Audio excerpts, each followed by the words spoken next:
Aktivitas pencarian benda kuno bersejarah di Sungai Batanghari, Kabupaten Muaro Jambi, marak dilakukan warga luar. Bahkan puluhan kapal motor yang beroperasi di tengah Sungai Batanghari sudah meresahkan warga sekitar. Warga yang menggunakan kapal di tengah Sungai Batanghari diduga menjarah benda-benda kuno di dasar sungai untuk kemudian dijual ke pasar gelap dengan harga yang menggiurkan. Setiap kapal terlihat menyedot apa saja yang ada di dasar sungai menggunakan mesin. Selain merusak lingkungan, kegiatan memburu benda cagar budaya ini juga melanggar hukum. Aktivitas kapal pencari benda kuno di tengah-tengah sungai ini juga mengganggu lalu lintas jalur sungai, terutama warga yang melintas menggunakan kapal dan kapal pengangkut batu bara.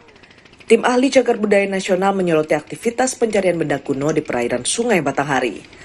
Selain tidak memiliki izin, barang-barang kuno tersebut juga tidak boleh diperjualbelikan. Pertama nggak ada izinnya, ya kan?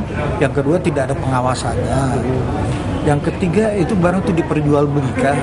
Padahal itu harus dilakukan penelitian. Di dalam undang-undang sudah disebut masyarakat menemukan wajib melapor. Ini nggak melapor. Ya mencari aja itu harus ada izinnya. Itu juga nggak ada izinnya tadi saya sampaikan.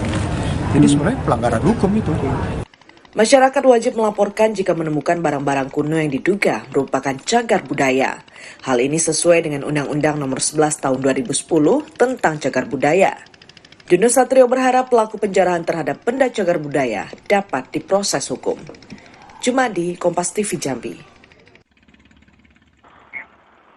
Terima kasih Suci Anissa, jurnalis dari Biro Kompas TV Jambi yang sudah bergabung dalam Cerita Nusantara.